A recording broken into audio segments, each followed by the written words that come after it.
Tiene la palabra el señor Rafael Correa, presidente de la República del Ecuador.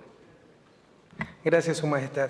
Primero, un respetuoso y cariñoso saludo a usted, Su Majestad, Rey de España, al señor presidente del Gobierno español, a mis queridos colegas, jefes de Estado, presidentes de Iberoamérica, a los señores vicepresidentes, señores cancilleres, al señor secretario general iberoamericano. Queridas amigas, amigos, pueblos de Iberoamérica, la historia nos reúne en Cádiz para celebrar el bicentenario de una Constitución que quiso ser el canto plural de Iberoamérica, el más avanzado de su tiempo, pero fue el único, el primero y el último coro de un largo período de relación vertical y unívoca.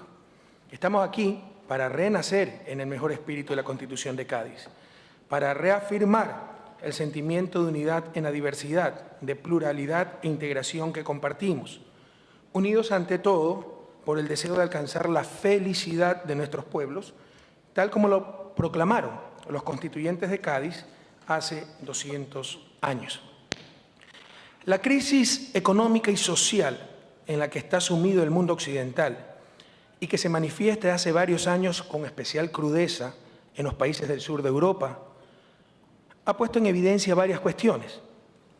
Las recetas neoliberales de siempre no ofrecen una salida a la crisis, al contrario, la profundizan. Recetas que son las mismas que impusieron a los países de Latinoamérica, cuando hace muchos años teníamos que afrontar crisis de naturaleza y proporciones similares, o aún mayores.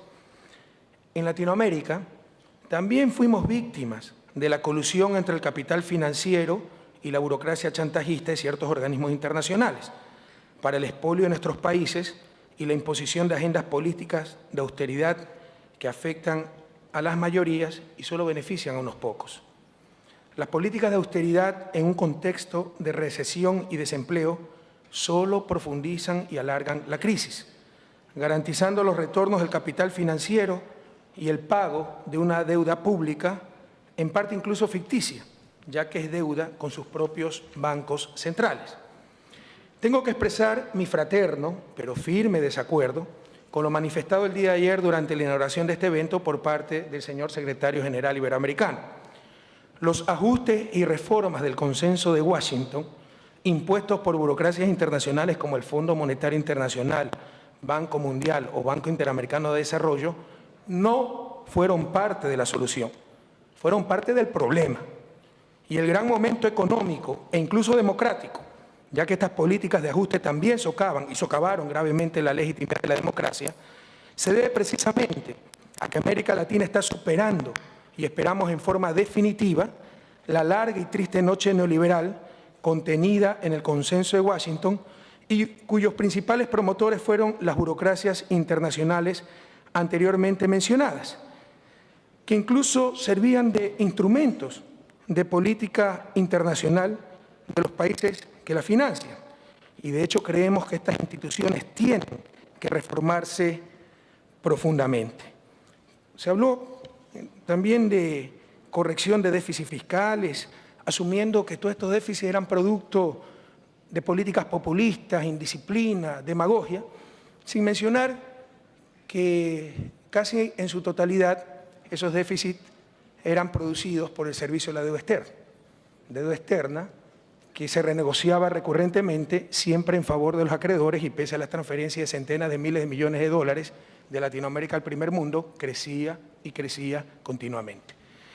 En 1999, en Ecuador, miles de millones de dólares de dinero público fueron dedicados a lo que llamamos salvataje, la palabra española es salvamento, salvataje bancario en la mayor confiscación de dinero privado en la historia del país, empujando a cientos de miles de personas a la pobreza, a la exclusión o al exilio. Los servicios públicos y la inversión social se redujeron al mínimo o desaparecieron. La historia se repite ahora en Europa. No cometan los mismos errores. En este sentido, en nombre de los cerca de 600.000 compatriotas residentes en España, quisiera agradecer a usted, señor presidente Mariano Rajoy, y a su gobierno por el decreto ley que suspende durante 2 años los desahucios básicamente para personas que ganen menos de 19.000 euros por año. Los desahucios no tienen razón de ser cuando se trata de una crisis sistémica. Además de, al no constituir dación de pago, en principio una garantía debe extinguir la deuda. Aquí, si se evaluó la casa en 200.000 euros, y en nuestros países también, ya se reformó la ley en Ecuador, pero teníamos la misma ley, casa valorada por el propio banco, cuando no se podía pagar la deuda, el banco retira la casa, pero ahora resulta que se valora en 50.000 euros. Las familias quedan sin casa y con deuda, probablemente para toda la vida. Eso no tiene ningún sentido. No es lógica económica, ningún principio técnico, ninguna ley natural, solamente refleja la supremacía absoluta del capital y básicamente del capital financiero sobre los seres humanos. Por el contrario, rompe principios éticos, porque un principio ético nos dice que el riesgo debe recaer sobre el capital. Y en las crisis como esta, todo el riesgo está recayendo sobre los seres humanos, sobre las familias, sobre los ciudadanos.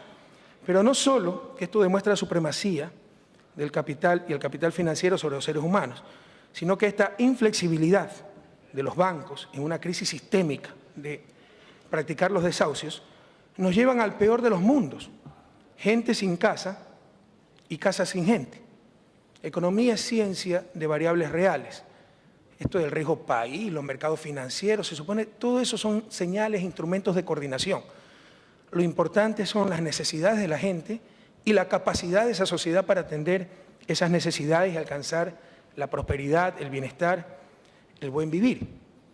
Me preguntaban en una entrevista, ¿es que España está retrocediendo? Y yo le digo, no, pero si este es ese inmenso talento humano de los españoles, este es ese conocimiento, ahí está esa infraestructura, esa tecnología, esos equipos, esas maquinarias. Está fallando la coordinación. Familias que necesitan casas, fuera esa sociedad pobre, si no tuviera la capacidad de crear casas para satisfacer esa necesidad. Pues las casas no solo que hay la capacidad de crearlas, sino que existen.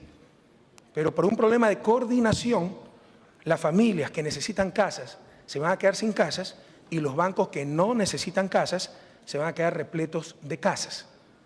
Es un problema de coordinación económica. Para resolver esos problemas existe la política económica y sus diferentes instrumentos. Uno de ellos, la moneda nacional y en este caso la moneda comunitaria. Y ustedes saben que ahí están los problemas. El problema de coordinación que básicamente se logra a través de una adecuada política monetaria. Sin embargo, esto refleja un asunto más de fondo, que yo creo que es el gran desafío de la humanidad en el siglo XXI. ¿Quién manda en el planeta? ¿Quién tiene la supremacía? ¿Los seres humanos o el capital? ¿Las sociedades o los mercados? Los mercados son una realidad económica. Uno de los grandes errores de la izquierda tradicional fue negar los mercados, lo cual es un fenómeno objetivo. Existen. Pero una cosa son sociedades con mercado, controlando, manejando a los mercados para que rindan los frutos socialmente deseables. Y otra cosa son sociedades de mercado, donde educación, salud, vida, personas, la propia sociedad se convierten en una mercancía más. El mercado es un gran siervo, pero es un pésimo amo. Invitamos a mantener viva la memoria.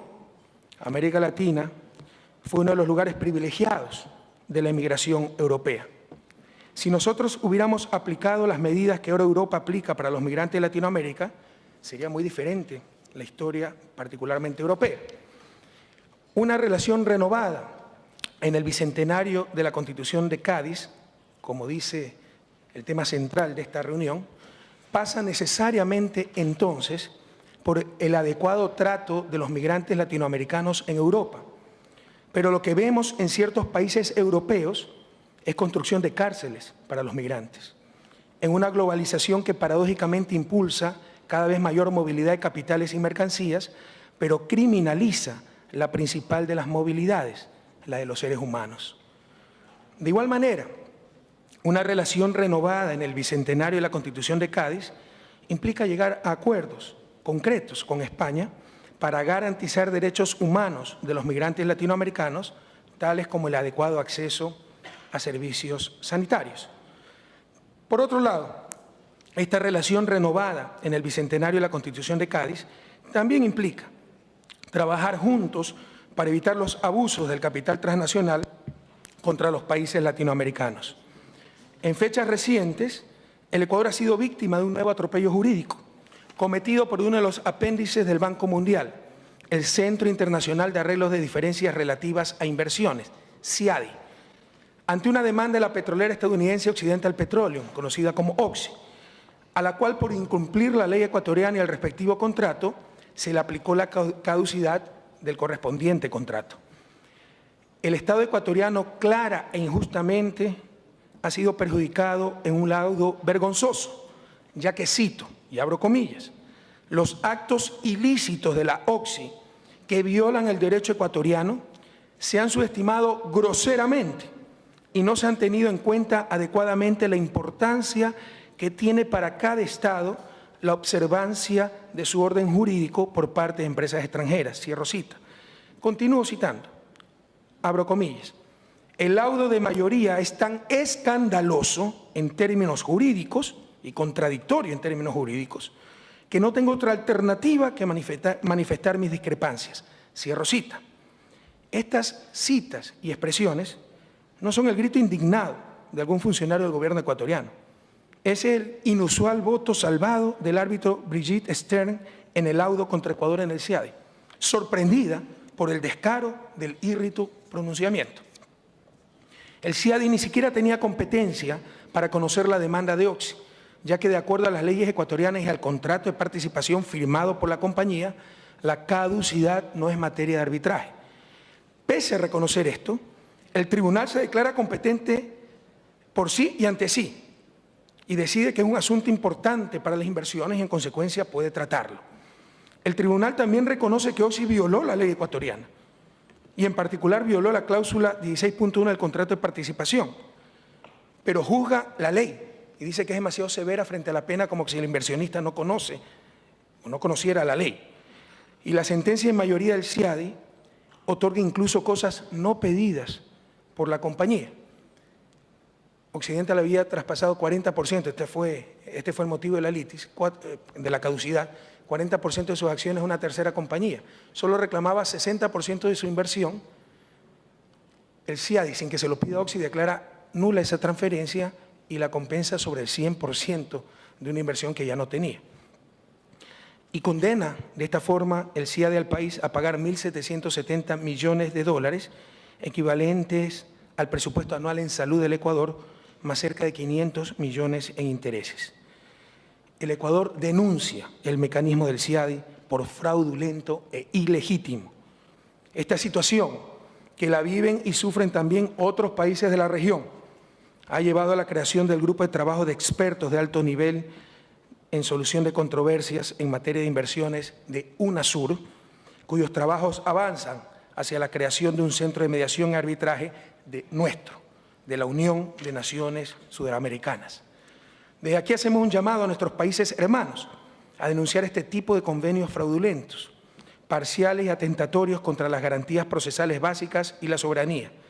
Consideramos que esto también es parte de aquella relación renovada en el bicentenario de la Constitución de Cádiz.